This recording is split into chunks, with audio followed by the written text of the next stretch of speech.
que aí entra nessa questão também política, de como é que essa extrema-direita se articulou totalmente através das redes sociais. Qual foi a tecnologia? A gente não vai usar essa tecnologia? É deles essa tecnologia? Como assim é deles?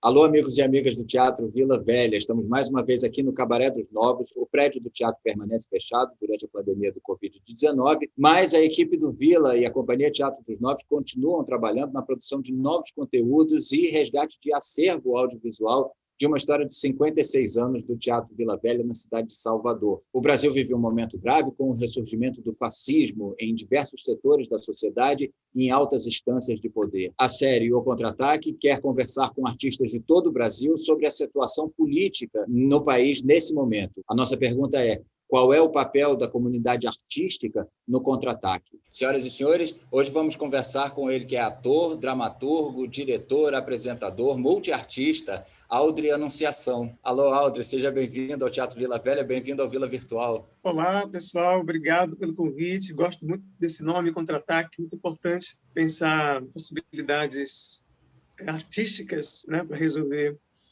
ativamente alguma coisa no nosso país. Obrigado pelo convite. A essa altura da série, já na segunda temporada, a gente teve muitas respostas diferentes, né, com convergências e divergências. Como é que você acha que seja o papel dos artistas nesse momento tão grave da nossa história política e social? É uma pergunta bastante profunda, né? Porque mexe muito com o conceito de arte que cada um tem, cada cabeça é o mundo. Então, eu posso responder a partir, certamente, das minhas experiências pessoais e da minha recepção também de tudo que eu tenho assistido, que eu tenho visto, né? E do que eu gosto de assistir também. Eu estou aqui não somente como artista, mas também como aquele que frui a arte. Então, essa resposta ela vem imbuída desses dois lugares. Do poeta, né? Que vai fazer a produção, que produz, que cria, e também daquele esteta que vai receber, né, o espectador. Eu gosto muito costumo dizer que antes de ser artista, eu sou um espectador do mundo e das artes. Então, essa resposta vem muito desse cruzamento, do que eu gosto de ver, do que eu gosto de fazer. Eu acho que no momento que estamos vivendo agora, que é um momento bastante convergente de várias questões políticas e também questões da natureza, né? A ecologia, a natureza dando uma resposta, colocando a gente realmente dando um contragolpe nesse mundo que a gente resolveu, do formato que a gente resolveu organizar esse mundo. Então, tem aí dois lugares, né? A cabeça do homem e da mulher comandando o mundo de forma correta e não correta, e tem essa natureza também respondendo. O homem e a mulher, eu penso que é o lugar da logicidade. Assim, a resposta da arte ela é muito lógica nesse lugar, porque ela é uma lógica contra outra lógica, né? A arte entra nesse lugar. Em relação à natureza, não podemos falar de uma lógica ocidental ou até africana e oriental, mas existe uma logicidade que é da própria natureza, que está no lugar que a gente chama de natura, né? E é como você dialoga com isso. Eu acho que o papel da arte nesse momento é muito menos de denúncia, porque o mundo já está bastante devassado nesse lugar. As redes sociais, os telejornais, o dia a dia, as conversas de bar, são conversas denunciantes, né? Denunciadoras. Eu acho que esse lugar da denúncia está bastante robusto no mundo, né? Se a gente pensa as redes, que é o mundo real digital, e as conversas que a gente tem no mundo real prático, que é aquela conversa não de rede, eu acho que é bastante rica no sentido de denúncia. Então, a arte ela entra, para mim, com um lugar pós-denúncia. Acho que a grande função da gente, nesse momento, é absorver algo que está além das aparências da denúncia, né? Não contar a história denunciada, né? Talvez não seja contar essa fábula, vamos chamar também a realidade de fábula, não contar isso que está acontecendo com a gente, mas tentar capturar justamente aquilo que está, eu também não diria por trás, que por trás é até um lugar um pouco comum, negativamente falando, não que está por trás, mas tentar capturar aquilo que exala desses acontecimentos, capturar aquilo que está, talvez, para além da visualidade do ser humano, né? Que são as emoções produzidas por esse material, por esses eventos que a gente está vivendo. Reforço, os eventos naturais, assim, essa questão da crise mundial de saúde, que é natural, mas, ao mesmo tempo, ela é forjada pela má administração humana, sim, com certeza, né? Dessa não observância das ciências, enfim, mas não deixa de ser algo natural. Alguns pensadores falando que é o mundo dizendo que a gente não precisa de vocês, seres humanos, a gente pode seguir sem vocês, é um pouco esse lugar. E também esse lugar político que a gente vive em alguns países, um deles o Brasil, que está caminhando, está forjando uma organização totalitária dita democrática, né? Ou seja, é algo que a gente tem que pensar no futuro, o que vai ser denominado em relação a isso, né? Porque é uma democracia com ferramentas totalitárias, assumidamente totalitárias. O que exala disso? O que isso provoca em Miguel? O que isso provoca em Alder? O que isso provoca em minha mãe? O que isso provoca no meu confinamento pessoal? Claro, o que provoca no sentido prático, a gente sabe, mas o que provoca no sentido emocional também. Aí você pensa assim, mas Alder está falando dessas doenças mentais que estão surgindo a partir desse conflito que todo mundo está vivendo? Talvez não, porque essas doenças mentais, para mim, também está no âmbito da ciência depurativa natural, né? Dos números ali, somando. 2 mais 2, 4. Não, eu estou falando do 2 mais 2, 5, né?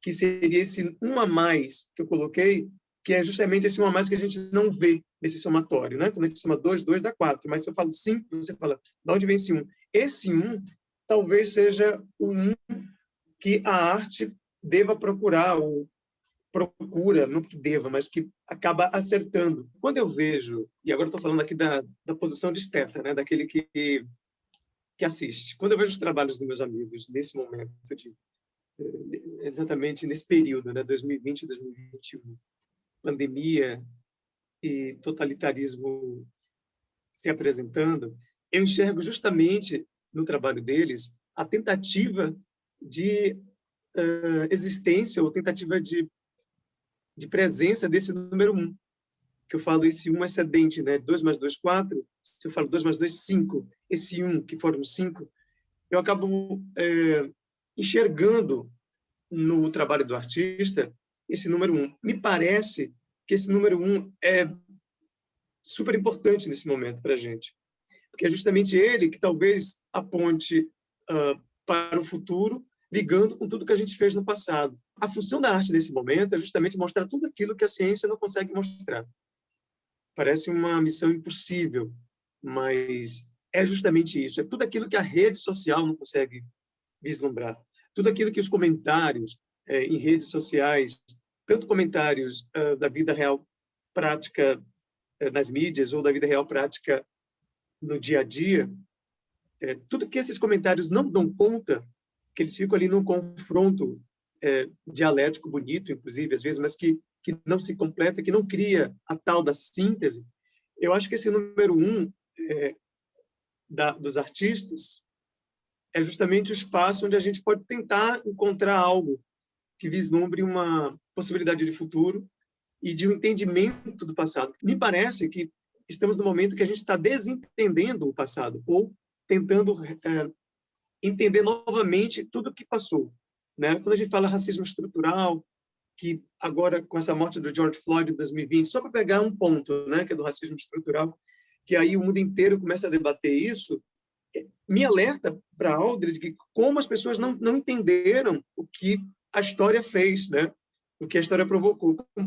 Como assim, só vou entender agora em 2020, tudo que aconteceu no período colonial, né, que a gente pode datar ali historicamente 1500 até as abolições das escravaturas no mundo todo, a consequência daqueles quase 400 anos, como é que as pessoas só foram se dar conta em 2020?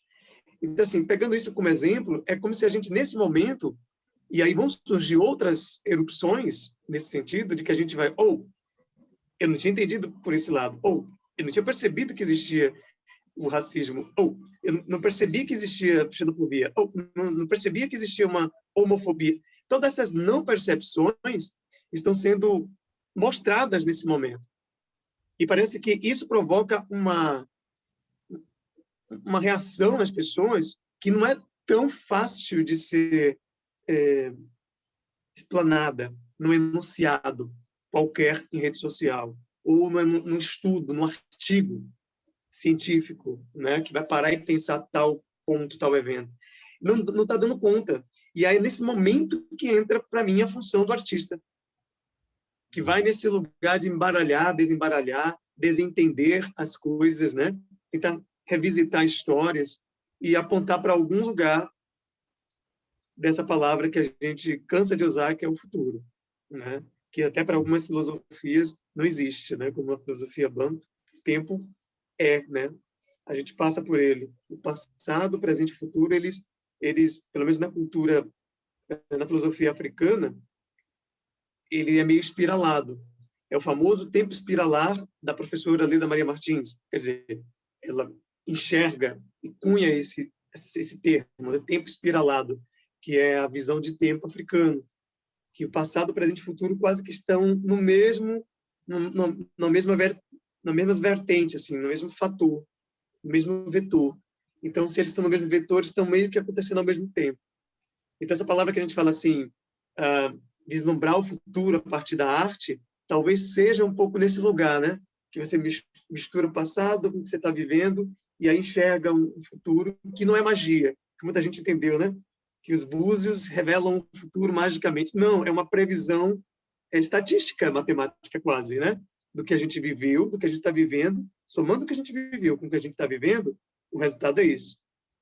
O resultado é esse futuro. Então, é matemático quase, e que a gente entende como mágico. Então, acho que a função do artista talvez seja articular ainda mais esse tempo espiralado e vislumbrar um modo de entendimento do que a gente é, né? Tentar reentender o que a gente é. Você falando sobre isso, eu pensei no Embarque Imediato, né? É uma peça que leva a pensar sobre ancestralidade tanto a partir do personagem que é o senhor africano, quanto o jovem que está ali também pensando de um outro lugar. A gente tem no Brasil uma história de apagamento histórico do povo negro, tanto apagamento a partir das vivências das pessoas que foram trazidas para cá, quanto da própria documentação a respeito dessa chegada, né? Que foi toda destruída. Em grande parte, a documentação a respeito da chegada do povo negro no Brasil foi queimada. Isso é uma tradição, inclusive, dos poderes queimarem os vestígios das atrocidades. Essa reconstrução histórica, para se fazer esse diálogo da identidade, do lugar onde se está, os artistas podem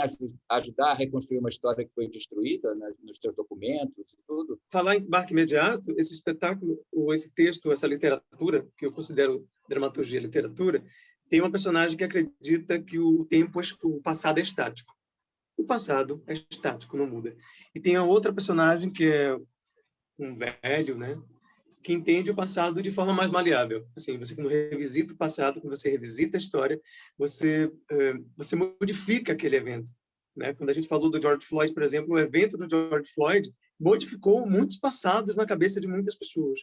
Então, nesse sentido, parece que o passado não é tão estático assim. É muito interessante que esse personagem, no final ali, ele começa num estribilho, repetindo que o passado é estático, e, ao mesmo tempo, ele revisita fatos históricos que, talvez, para quem está assistindo o espetáculo ou lendo aquela dramaturgia, a revisitação daqueles fatos, daquelas mortes, daqueles apagamentos, promova uma reconstrução desse passado.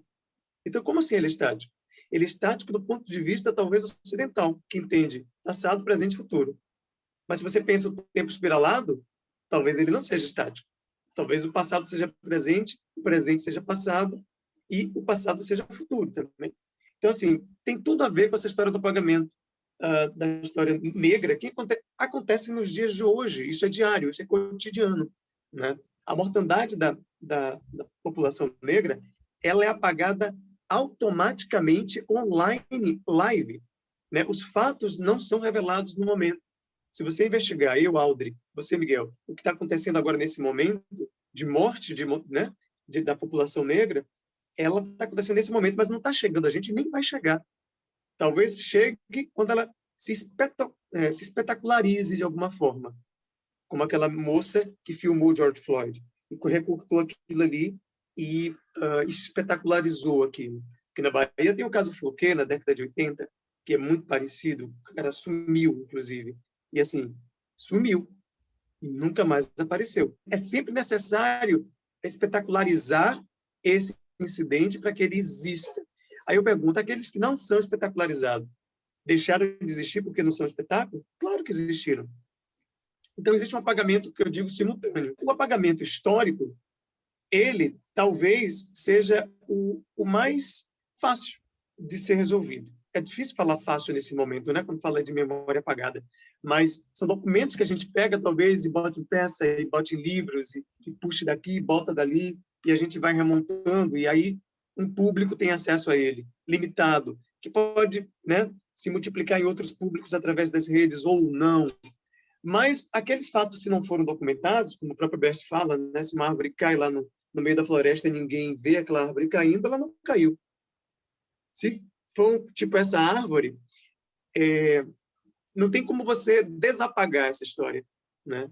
Então, assim, o Embarque Imediato tem uma coisa muito bacana que traz esse questionamento dos tempos. É um diálogo dos tempos, né? Não é à toa que tem um velho e um jovem. Então, eu me proponho ali colocar um diálogo entre tempos diferentes e, ao mesmo tempo, conformando a ideia do tempo espiralar, que é o passado e o presente, porque a gente sempre pensa o velho como passado e o jovem como presente. Então, se a gente ocidentalmente pensa dessa forma, você ocidentalmente acaba sendo africano na filosofia do tempo, né?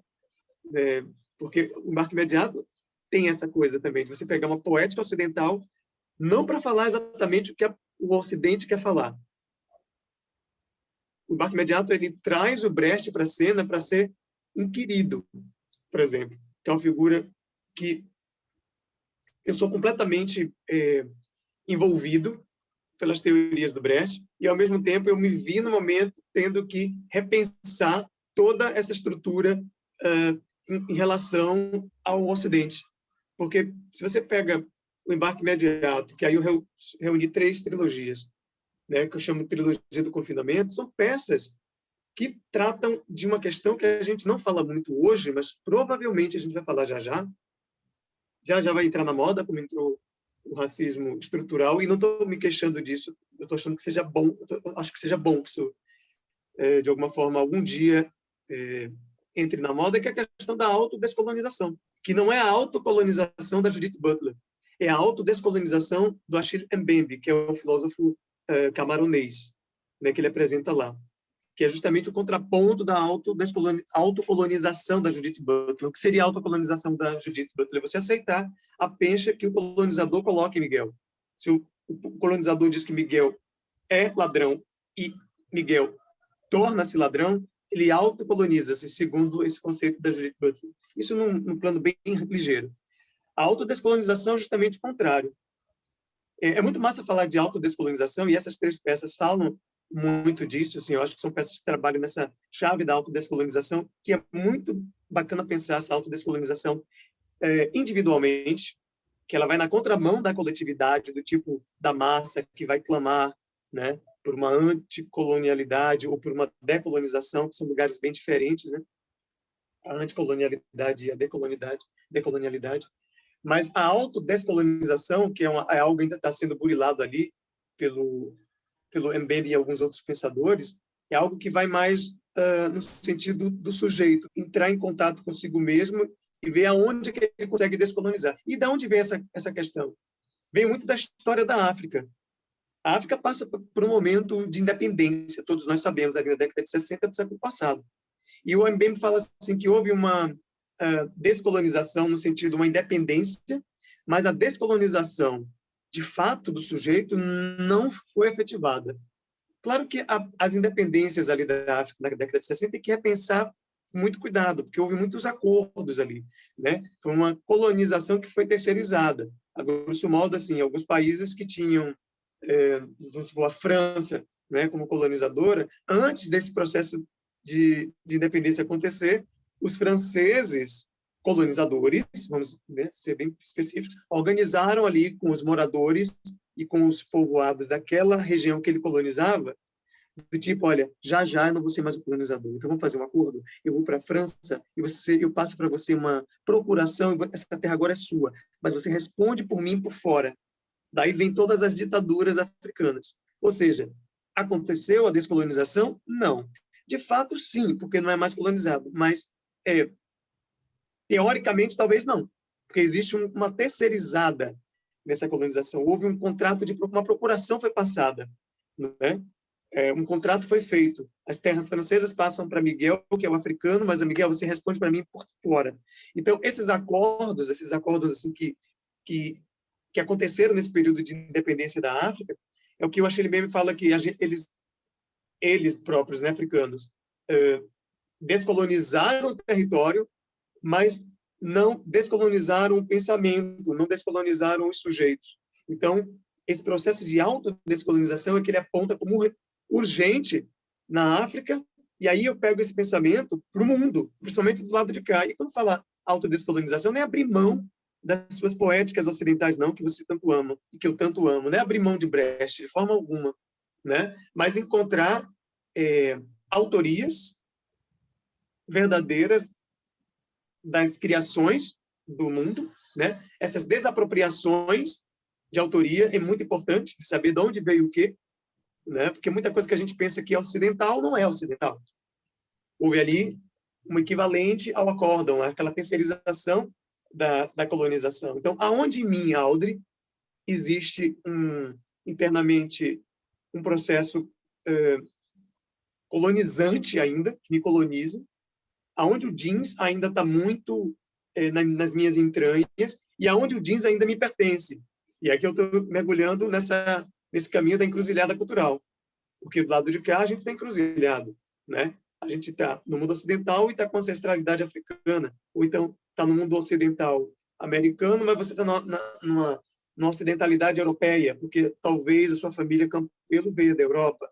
Então, a gente tem que se entender enquanto encruzilhada. E assim, esse reconhecimento de encruzilhada faz parte de uma autodescolonização, de você entender de onde veio cada parte de si, e aí saber jogar dessa forma, e aí compor, voltando ao Embarque Imediato, um espetáculo que se utiliza realmente de poéticas completamente ocidentais, mas, ao mesmo tempo, traz processos circulatórios grióticos, de griot, por que não misturar essas linguagens?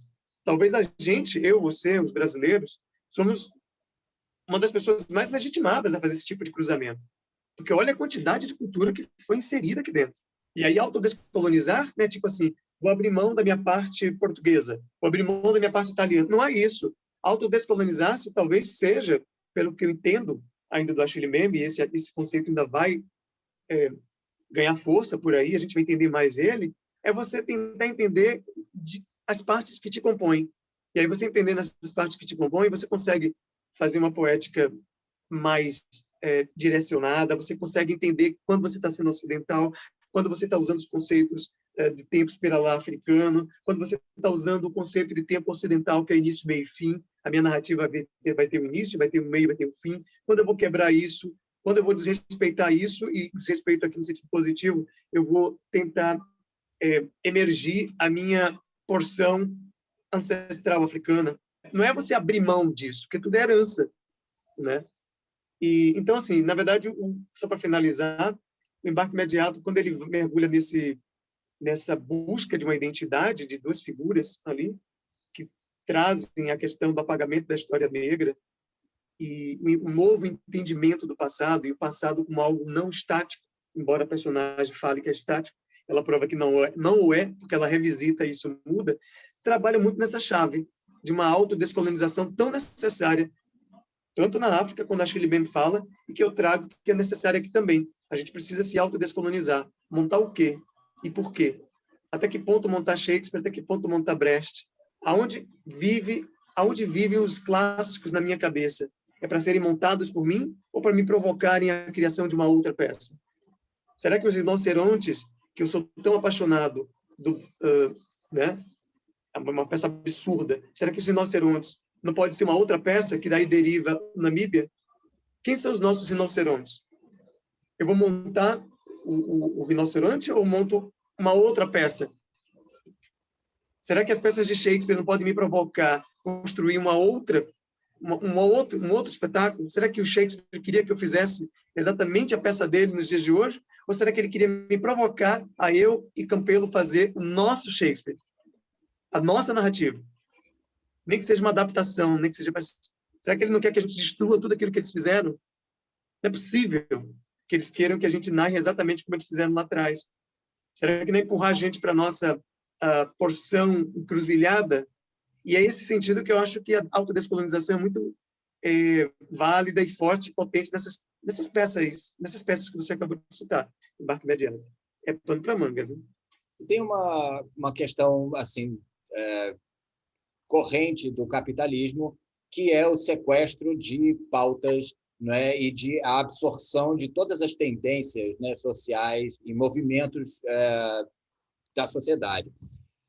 A gente vive um momento de uma maior visibilidade nos espaços, vamos dizer, de mainstream, de pautas que sempre foram de grupos que antes não tinham esse espaço, né? Então, vamos dizer, as pautas identitárias, os pensamentos de esquerda começam a ser absorvidos e há uma construção hoje de uma caricatura, talvez, do que seja a militância identitária. Né? A gente está passando por um momento específico disso com a visibilidade na televisão de pessoas que, teoricamente, representam grupos, mas que os próprios grupos, de repente, não se veem representados nessas pessoas. O que você acha que seja a medida possível para se evitar o sequestro das pautas pelas grandes corporações e pelo capitalismo, de um modo geral? Eu não quero botar a culpa nos poetas, mas assim, os poetas têm grande importância nesse caso, nesse momento. Assim, a gente não pode se enganar. As pautas vão passar por tentativas de cooptação sempre. Isso é histórico, né? O próprio Brecht, que a relação dele com o cinema e tudo. Assim, eu acho que cabe um jogo, uma esperteza dos poetas, e quando eu falo os poetas, estou falando de todos aqueles criadores, todos nós criadores, né? De estarmos alertas a esses pontos de cooptação e tentar reverter o quadro. Porque é da natureza do capitalismo essa cooptação, essa tentativa de cooptação. Eu falo tentativa, né? Mas ela acontece de fato. E eu acho que depende muito menos de um público e talvez mais dos poetas. As nossas decisões, né? Decisão. Cisão é como se... Decisão vem de corte, né? Cisão. Então, assim, como é que a gente desfaz esse corte? É a sua decisão, é a minha, né? Porque a cisão vai acontecer. Aí a nossa função é justamente fazer com que isso não seja danoso para as pautas. E isso é muito delicado, é você escolher onde você vai estar. Muitas vezes algumas pessoas falam assim, Alder, você é muito chato porque você escreve um monte de coisa, mas você prende. Teve uma história de uma pessoa que leu um espetáculo meu que fala de uma questão identitária negra e queria fazer uma adaptação para a cultura judaica, né? E eu segurei, eu falei, não, peraí, não, talvez não seja, a ferramenta não seja para esse grupo identitário ainda, que existem similaridades, sim, existem deslocamentos de povos, sim, em ambos os lados, né? Judaico e a negritude brasileira ou afro-ameríndia, enfim. Mas existem relações diferentes com esses temas. Economicamente falando, é evidente, né? E socialmente falando, mais evidente ainda. Então, talvez ali, estou pegando esse exemplo, porque é justamente nesse momento que a gente consegue, talvez, desfazer a cisão, entendeu, Miguel? Tomando a decisão do tipo, não, peraí, eu acho que isso aqui vai ser para a comunidade negra. Vamos fazer filmes, vamos fazer livros, vamos fazer festival. Talvez é uma narrativa que tem uma certa potência cômica, irônica, então vamos usar a favor de uma causa. Agora, você pensa assim, o capital não vai tentar cooptar? Claro que vai. Claro que vai, mas são esses desfazimentos de cisão ou essas decisões nossas, daí eu volto ao início, assim, não quero botar culpa nos poetas, não estou falando de culpa, de jeito nenhum, mas também não quero botar esse peso totalmente nas costas do poeta, mas o poeta tem grande papel nesse lugar. Eu estou falando isso porque a questão agora que a gente está vivendo agora nas redes sociais, a gente está lidando com poetas também, que tomaram a decisão de estarem dentro de algo, de estarem né, nesse universo midiático. Claro, se você entra no universo midiático desse, você tem que entrar com um poder de desfazimento da cisão tão grande, ou seja, tem que ser com uma decisão tão firme, porque é o canto de Ossanha, você vai ser burilado e seduzido de todos os lados. Então, você tem que entrar com um pensamento firme, não de briga, porque eu não estou falando de forma, certo? Inclusive, eu sou um cara até leve, me considero um cara leve, embora internamente eu me ache um cara um turbilhão, mas todo mundo diz, você é um cara leve, mas eu sempre me acho um turbilhão. Mas, assim, não estou falando de forma, de ser leve e não ser leve, mas assim, essa dureza de você entrar num sistema midiático e conseguir abrir portas e conseguir pleitear uma ampliação da sua pauta, ou então manter a sua pauta dentro de um rio caudaloso que vai dar numa direção que você acredita ser uma direção de você acredita, porque nem sempre a gente está certo, mas a gente tem sempre uma crença, né? E eu falo de crença de religião, não, de pensamento mesmo. Um lugar que você acredita, tem uma crença de que vai dar em algum lugar e que não vai dar merda. Os poetas têm uma grande responsabilidade nisso. Mais do que os mecanismos capitais, que eles estão aí e eles não enganam a gente no sentido de eles são evidentes. O meu discurso é esse. Se você quer vir, venha.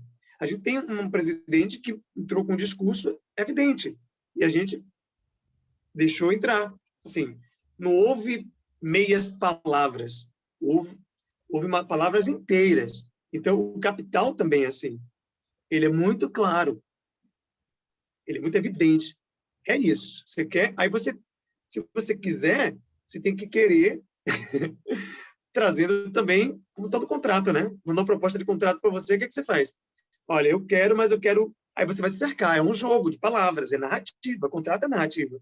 Olha, essa cláusula aqui, eu preciso que seja assim, eu preciso que esse crédito aqui seja feito dessa forma, eu preciso que essa narrativa não seja alterada, eu preciso que esse elenco seja preto aqui, o branco, o índio, eu preciso... Ou seja, o capital é regido por contrato social. Olha o contrato social. Então, é muito delicado a gente brigar e dizer assim, eu não sabia. Como não sabia? Está no contrato, foi dito. O presidente falou, o candidato a presidente falou que faria isso. O capital sempre faz isso. Então, por que está acontecendo isso? O capital é miserável. Mas calma. Eu quero trazer um pouco isso para a responsabilidade de nós, poetas. O grande Hilton Cobra deu uma entrevista para a gente na primeira temporada e ele falou de uma inquietação dele, vou colocar assim, a respeito de uma grandíssima produção de obras antirracistas, de teatro, de cinema, de séries, de música, de literatura. E ele disse que, apesar disso, a impressão que dá é que o racismo estrutural no Brasil nem se abala, porque o genocídio contra o jovem negro na periferia segue da mesma maneira, a sociedade brasileira continua organizada da mesma forma estruturalmente racista, apesar dos muitos esforços. Né? E aí ele diz que ele acredita que seja necessária uma ruptura. E ele disse é preciso que a comunidade negra vá para a rua e da rua só saia quando as bases do racismo de fato trepidarem. Como é que você acha que é essa urgência e como é que que se estabelece a relação das artes que com essa reflexão e esse potencial de reflexão possa fomentar um possível levante? Olha, eu sou muito otimista e pessimista ao mesmo tempo, porque eu vou te explicar por que eu estou falando isso. Eu vejo as coisas passo a passo. Não sei se eu sou metódico demais, mas eu entendo que realmente parece que não se abala e, ao mesmo tempo, eu percebo que ferramentas foram criadas. Ferramentas foram forjadas. Eu acho que tem um pouco de algum aí, assim. Eu concordo que, realmente, numericamente, a gente não vê uma alteração muito grande. A mortandade continua alta, né? Por outro lado, essas ferramentas que estão sendo forjadas, elas são muito evidentes para mim. Já começa pelo pensamento. A organização de pensamento em relação à questão negra no Brasil, ela está caminhando para algum lugar. A gente está começando a entender o que é anticolonial, o que é decolonial, o que é autodescolonizar-se. Assim, são ferramentas de pensamento que se materializam em ações. Se você entende o acontecimento, ele primeiro acontece no pensamento. Se eu vou beber uma água, antes de beber eu pensei, vou beber água, e bebo a água, eu já bebi antes no pensamento. Então, o pensamento ele tem uma potência de planejamento, de pré-existência tão grande, que eu entendo ele como uma ferramenta. E se a gente conseguiu organizar isso, se a gente conseguiu colocar uma população negra falando de decolonialidade, falando de anticolonialidade, que são lugares diferentes, né? Que anticolonialidade é justamente a colonização já estabelecida, eu vou trabalhar para que isso pare de acontecer. E a decolonialidade é tudo que vem pós, é todos os resquícios da qualidade colonial que eu vou tentar tirar dali. E agora a gente já está pensando em autodescolonização, que é um movimento que você pode fazer em casa sozinho, em sua casa, olhando sua própria biblioteca, ou então pensando o que você vai fazer. Eu acho que são 3 passos aí muito bem dados. Se você pega os teóricos mais óbvios, tipo assim, o Aimé Césaire com anticolonialidade, aí Fanon, que já estava ali, chama ele de anticolonialidade, mas é decolonialidade, porque ele já trabalha a subjetividade preta ferida pela colonialidade, tenta reverter aquilo, até com procedimentos ocidentais, que é a psiquiatria, e agora a gente pensando essa possibilidade de autodescolonização, que eu vou tentar falar bastante isso para que isso seja talvez a força motriz da nossa conversa aqui. Eu acho que são ferramentas de pensamento, Miguel, que foram forjadas ao longo desse tempo. Os números não mudaram, Aldri. Ok, os números não mudaram, mas criamos ferramentas. Eu não acredito que eu vá morrer e ver esse número alterado. Não acredito. Mas eu acredito que as ferramentas que estamos produzindo agora, de pensamento, repensar essas histórias todas da relação com o capital, do poeta tomar cuidado com a sua relação com o capital, ou não poeta também, não poetas, entender que o capital tem um objetivo. Se a gente conseguir plantar isso em toda a juventude de periferia, e eu tenho caminhado pela periferia, eu tenho percebido esses pensamentos já quase que concretos, como se fossem ferramentas, não quero usar armas, não, ferramentas que vão ser usadas, são usadas em debates, que são usadas em encontros, aqui agora eu com você, com alguém que possivelmente vai ouvir isso. Provavelmente a gente vai ter uma alteração, não agora, nessa nossa geração, mas o que a gente está produzindo é de suma importância. As conquistas que a gente está fazendo agora é tão importante para o que virá no futuro, que eu entendo que algo está acontecendo. Aí, quando você fala de levante, eu não sei, aí já é uma seara que eu não sei se um levante é agora, né? A gente tem os malês, a gente tem, né, Revolta dos Búzios, levantes importantíssimos que deixaram legados positivos para a gente e até negativos, né? Porque a polícia nos vigia desde esse período. É ali que começa a pensar essa vigilância da comunidade negra. É ali que começa a observância do segurança quando eu entro no supermercado ficava me olhando. Não começou ali nesse período, começou lá nos malês. Então, assim, tem essa herança que a polícia entendeu que a negritude é perigosa, né? O que a gente faz com isso agora, né? Com essa periculosidade? Eles sabem o que eles fazem, que é justamente promover a vigilância, né? Asfixiar alguém no supermercado. Eles sabem o que fazer. É importante a gente agora começar a produzir esse tipo de pensamento para criar estratégias. E isso, para mim, não é nada. Isso é algo. Isso é um passo dado. Se você pensa processos históricos. Se eu pensar assim, eu quero mudar o mundo amanhã, eu não vou conseguir. Eu Aldri, penso dessa forma. Eu não vou conseguir. Agora, se você fala assim, Aldri, e para o futuro, eu acho que sim. Eu acho que a minha função agora aqui é tentar produzir pensamentos, é produzir peças, produzir teatro, produzir arte, estar presente em representatividades em alguns lugares que eu sei que essa representatividade forja pensamento, estimular a autoestima da juventude preta, sim, é mostrar beleza, reverter esses quadros do que é belo, do que é feio, a gente pode fazer isso, e isso pode, no futuro, talvez longínquo ou não, reverter o número e diminuir essa doença que é o racismo estrutural. O próprio nome já diz, né, estrutural. Se ele é estrutural, para ser resolvido, não vai ser assim, da noite para o dia, não é uma canetada. Vai ser resolvido também estruturalmente. Então, eu não quero perder a esperança de que a gente tem que continuar produzindo pensamento, produzindo arte, para fazer com que as pessoas pensem, e aí algo aconteça.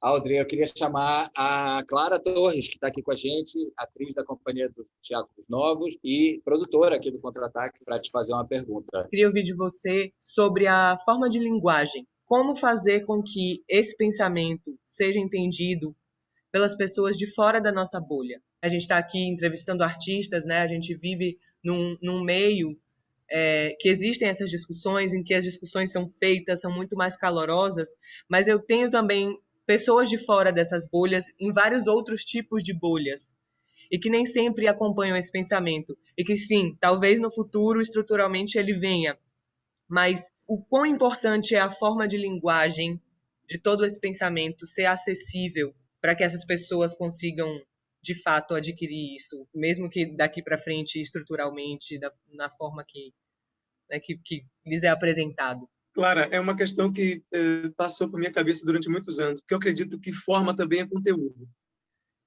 Então, assim, nesse caso, a linguagem ela é importantíssima, né? E quando eu falo de linguagens cruzadas, quando eu falo dessa questão de que estamos na meiuca, né? Temos possibilidades de utilizar linguagens de diversas culturas, né? Que a gente, legitimamente, estamos num país, por exemplo, que é um país de encruzilhada. Foi colonizado, depois descolonizado, ainda está passando por um processo de autodescolonização, né? E vários problemas, enfim. Mas tudo isso legitima a gente utilizar várias linguagens, mesmo que a gente questione algumas. Eu acho que uma das saídas é justamente assim, se utilizar um pouco da linguagem do oponente, sim, se deixar interferir por essa linguagem, para a gente não ficar também hermético e preso numa bolha, como você falou, né?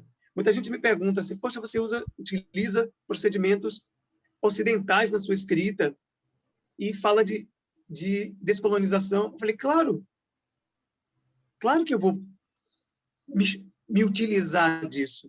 É como se você pegasse uma ferramenta do seu oponente e apontasse contra ela mesma. Olha, agora você está entendendo o que eu estou falando? Você está entendendo a minha língua? Uma vez eu conversei com a Grada Quilomba e eu perguntei para ela se ela não queria traduzir o livro dela para o português. Coincidentemente, já está traduzido.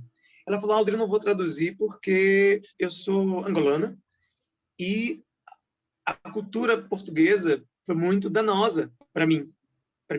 Ela falou para mim, mas enfim, mim como coletivo. Então, eu prefiro não traduzir para o português. E, com certeza, a Grada repensou nesse lugar que a gente está conversando. Porque traduziu para o português. Foi necessário traduzir para o português porque a gente precisa sair dessa bolha. A gente precisa utilizar a ferramenta, não digo o conteúdo, mas a ferramenta da linguagem, talvez do capital. Eu acho que muitos pensadores se utilizaram desse tipo de linguagem. O Brecht, por exemplo, faz isso muito bem. Quando o Brecht vai fazer cinema, qual era a intenção dele? Talvez ele pensou o que você acabou de perguntar e que me intriga muito. Como eu vou sair da bolha? Como eu vou comunicar algo para outros?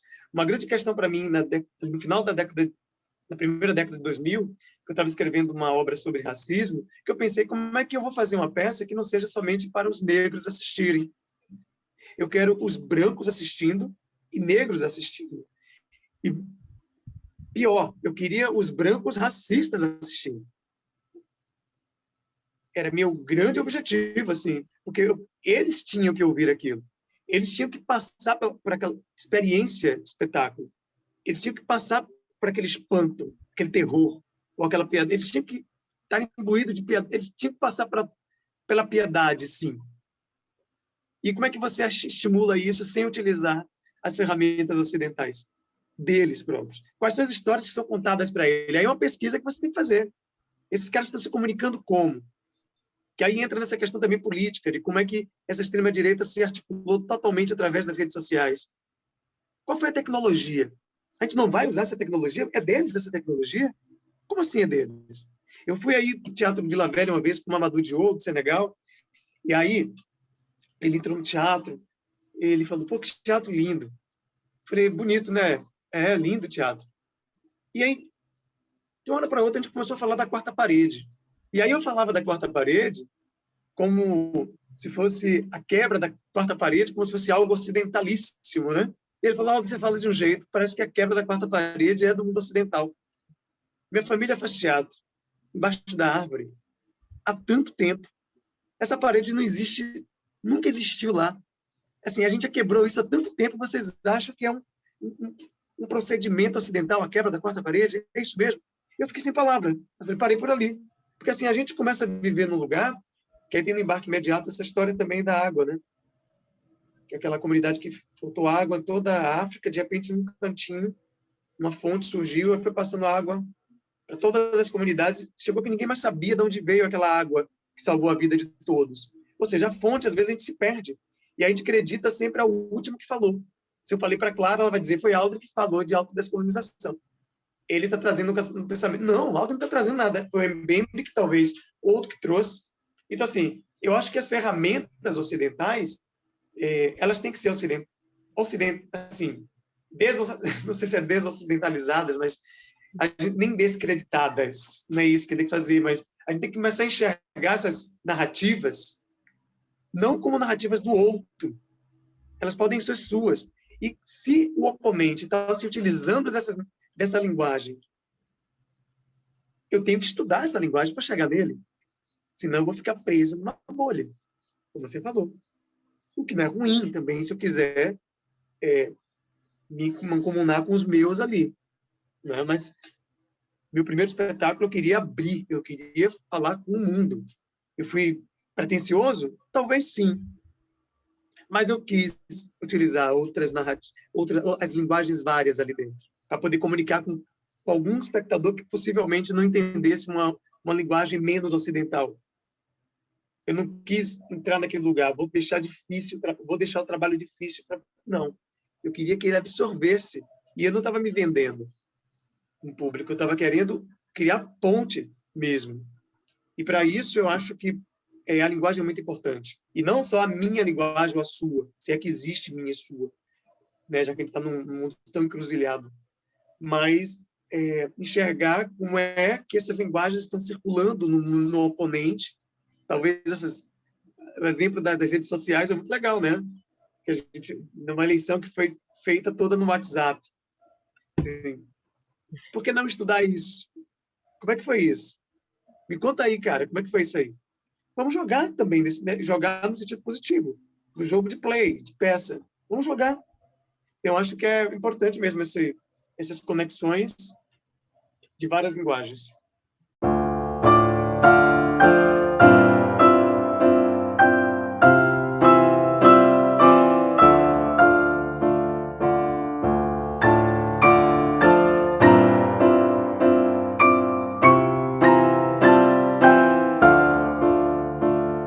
Do rio que tudo arrasta, se diz que é violento,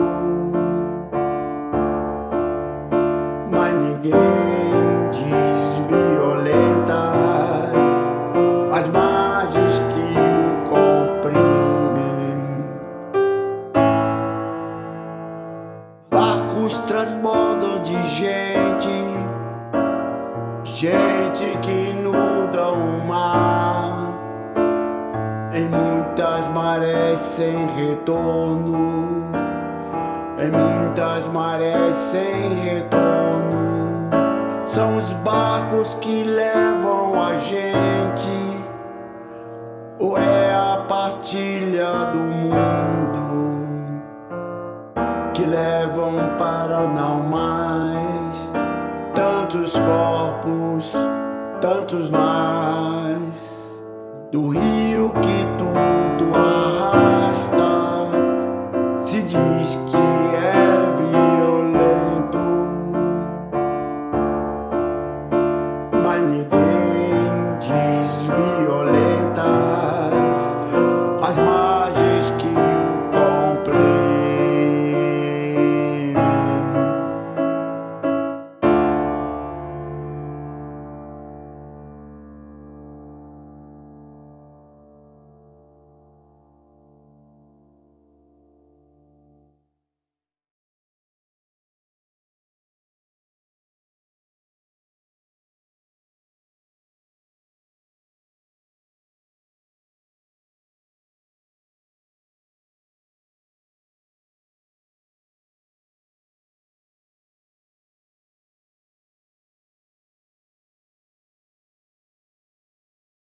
Aldri, muito obrigado por essa entrevista, obrigado por estar aqui conosco, um prazer enorme poder te receber aqui no Contra-Ataque. Eu que agradeço, adoro esse nome, Contra-Ataque, vou levar ele para algumas conversas, porque essas duas palavras são muito interessantes, né? O contra e o ataque.